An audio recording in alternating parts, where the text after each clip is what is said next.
योगी बनाएंगे गुरुकुल। भारत की प्राचीन शिक्षा की पद्धति है गुरुकुल। अब योगी आदित्यनाथ इस परंपरा के विस्तार की तैयारी कर रहे हैं। यूपी के कई जिलों में गुरुकुल शुरू किए जाएंगे।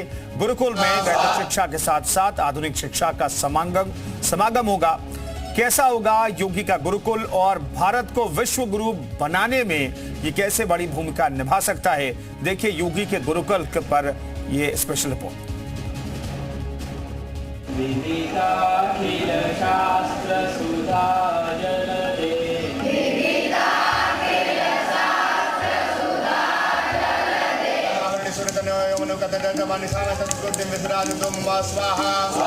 छात्र वेदों से ज्ञान लेंगे,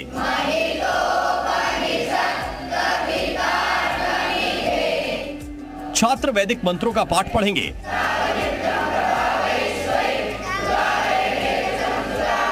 छात्र संस्कृत के विद्वान बनेंगे,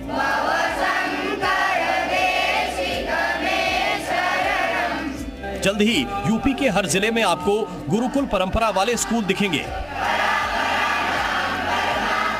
गोरखनाथ के पीठाधीश्वर और यूपी के मुख्यमंत्री योगी आदित्यनाथ यूपी के छात्रों को पढ़ाई में अव्वल तो देखना ही चाहते हैं, साथ ही वैदिक पाठ और संस्कृत शिक्षा में भी पारंगत बनाना चाहते हैं।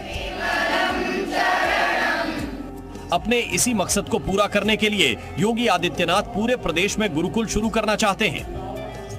हमने कहा कि भाई युद्ध स्तर पर प्रदेश भर में इस प्रकार के विद्यालय खोलिए जो गुरुकुल की परंपरा को पुनर्जीवित कर सके।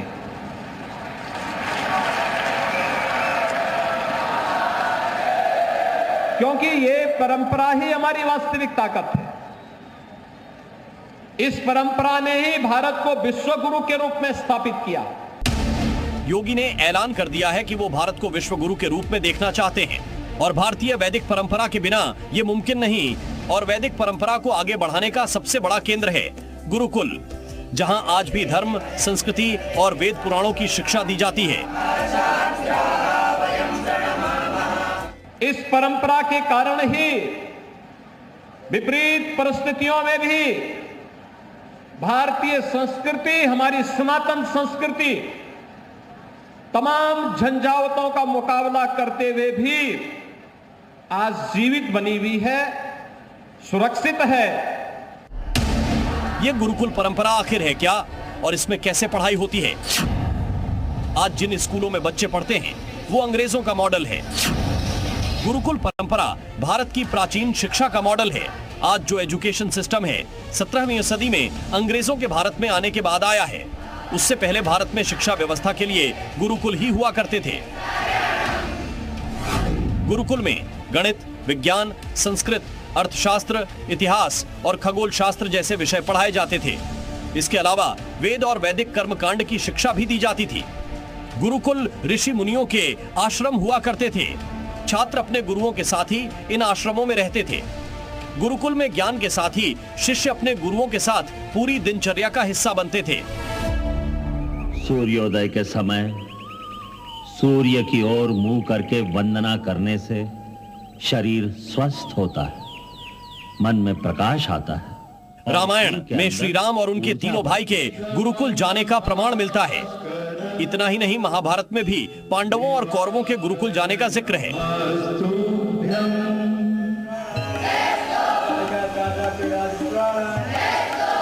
योगी आदित्यनाथ ने गुरुकुल खोलने का ऐलान किया तो संतों और महंतों की खुशी का ठिकाना नहीं रहा। प्रयागराज के अखाड़ों ने योगी के इस पहल को संस्कृति और परंपरा को बढ़ावा देने वाला कदम बताया। देखिए, ये तो बहुत स्वागत योग्य है और हमारी जो भारतीय संस्कृति रही है ये गुरुकुलों की परंपरा रही है, क्योंकि आज वर्तमान में अध्यात्म के साथ साथ संस्कार की बहुत जरूरी है। रामचंद्र जी को लीजिए, चाहे कृष्ण को लीजिए, चाहे किसी को भी लीजिए, हमारे आध्यात्मिक जो विद्या जो है, आध्यात्मिक के साथ साथ जो भौतिक विद्या भी है वो गुरुकुल में ही प्राप्त होती रही है। मैं इस फैसले का माननीय योगी आदित्यनाथ जी, मुख्यमंत्री जी, मैं बहुत बहुत धन्यवाद देता हूँ। बहुत बहुत उनकी भूरि भूरि प्रशंसा करता हूँ। कहते हैं ना, पहला प्रयास घर से होना चाहिए और इसी नीति पर चलते योगी आदित्यनाथ गुरुकुल की शुरुआत अपने गृह जिले से करने जा रहे हैं। गोरखपुर में गुरुकुल टाउनशिप बनाने की तैयारी है। ये गुरुकुल टाउनशिप वैदिक सिटी की थीम पर आधारित होगा, जहां छात्रों को हर तरह की शिक्षा मिलेगी। टाउनशिप में हॉस्टल भी होंगे। गुरुकुल प्रारंभ करने का जो निर्णय लिया है, अखिल भारतीय संत समिति हृदय तल से इसका स्वागत करती है। प्राचीन काल से भारतीय संस्कृति में गुरुकुलों की परंपरा और उसके महत्व को नकारा नहीं जा सकता। यूपी में गुरुकुल शुरू होंगे तो कई मौलानाओं को अपने मदरसे की चिंता सताने लगी है। किसी को डर है कि मदरसा बंद होगा तो किसी को डर है कि मदरसों के टीचर की सैलरी रुकेगी।